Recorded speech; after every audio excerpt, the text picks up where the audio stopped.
পটাশপুরের প্রয়াত সিভিক ভলেন্টিয়ারের পরিবারের পাশে দাঁড়ালেন শেখ আব্দুল আহাদ আলী। পটাশপুর ১ নম্বর ব্লকের অমরশী ১০ নম্বর গ্রাম পঞ্চায়েতের হীরাসাগর গ্রামের মানস দাস সিভিক ভলেন্টিয়ার হিসেবে পটাশপুর থানায় নিযুক্ত ছিলেন। সোমবার খড়গপুরের সালুয়ায় ট্রেনিং সেন্টারের ছাদে সিঁড়ি থেকে পা পিছলে পড়ে গিয়ে মাথার পিছনে গুরুতর আঘাত পান। সংজ্ঞাহীন অবস্থায় প্রথমে খড়গপুর হাসপাতালে এবং পরে কলকাতায় নিয়ে আসা হয় চিকিৎসার জন্য, কিন্তু ডাক্তারবাবুদের সমস্ত চেষ্টা ব্যর্থ করে মঙ্গলবার তিনি প্রয়াত হন। এই খবরে পরিবারসহ গোটা গ্রামে নেমে আসে গভীর শোকের ছায়া।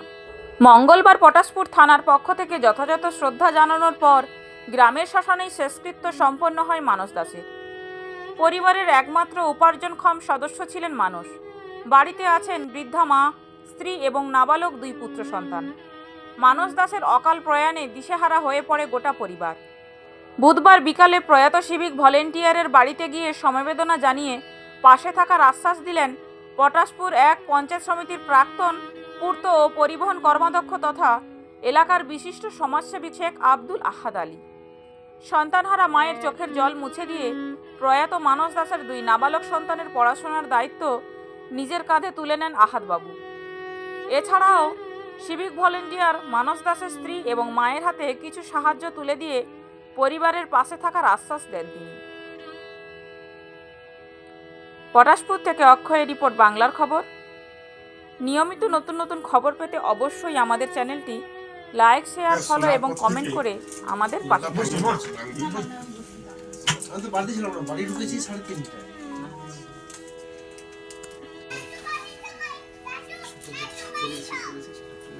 আর আমি আসবো আর আপনার বাচ্চা দুটোর পড়াশোনার ব্যাপারে যতটা পারি আপনি লোকনাথের কাছ থেকে আমার নাম্বারটা নিয়ে নেবেন। দুটো বাচ্চার পড়াশোনার ব্যাপারে যতটা হেল্প করবো আমি করবো অবশ্যই।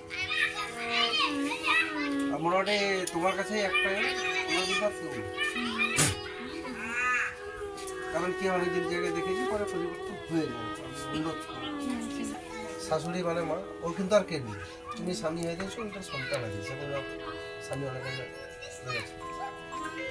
আমি একটাই অনুরোধ থাকবে যেন শাশুড়িকে না ভুলে।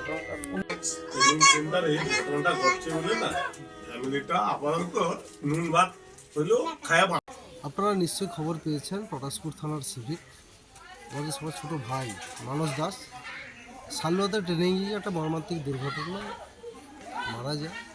তার বাড়িতে আজকে দেখা করতে এসেছিল। দেখুন, পরিবারের একমাত্র উপার্জনশীল ব্যক্তি ছিল ভাই মানস। বাবা নেই, মা, স্ত্রী এবং 2টা ছোট সন্তান, একজন 11 বছর বয়স, একজন 4 বছর বয়স। তো এটা তো খুব মর্মান্তিক, মানে পরিবারের একমাত্র উপার্জন করে। তো প্রশাসনের কাছে আবেদন রাখবো আপনাদের মাধ্যমে এবং ব্যক্তিগতভাবে আমি কাল থেকে আমাদের সঙ্গে কথা বলেছি, আগামী দিনেও কথা বলবো। এবং মানুষের স্ত্রী উচ্চ মাধ্যমিক পাস আছে, যাতে প্রশাসন দাঁড়ায়, কারণ প্রশাসন ওদের কাছে যদি না দাঁড়ায় তাহলে আগামী দিনে পরিবারটা বেশি। দেখুন, চেষ্টা করলাম, কারণ মানুষকে আমি নিজের ভাইয়ের মতো দেখতাম। এই সাহায্য কি? সাহায্য তো কোনো কিছু নয়, কারণ যে তার সন্তানকে হারিয়েছে, যে তার স্বামীকে হারিয়েছে, যে 2 বাচ্চা তার বাবাকে হারিয়েছে, তো তার ক্ষতিপূরণ তো কেউ কিছু করতে পারে না। যতটা পারলাম দাঁড়ানো এবং পরিবারের প্রতি একটা আশ্বাস দিলাম, বিশেষ করে 2 বাচ্চা পড়াশোনা করবে, তাদের পড়াশোনার জন্য যতটা আমার সামর্থ্য যোগাযোগ করবে এবং আমিও আসবো, ছবি করবো।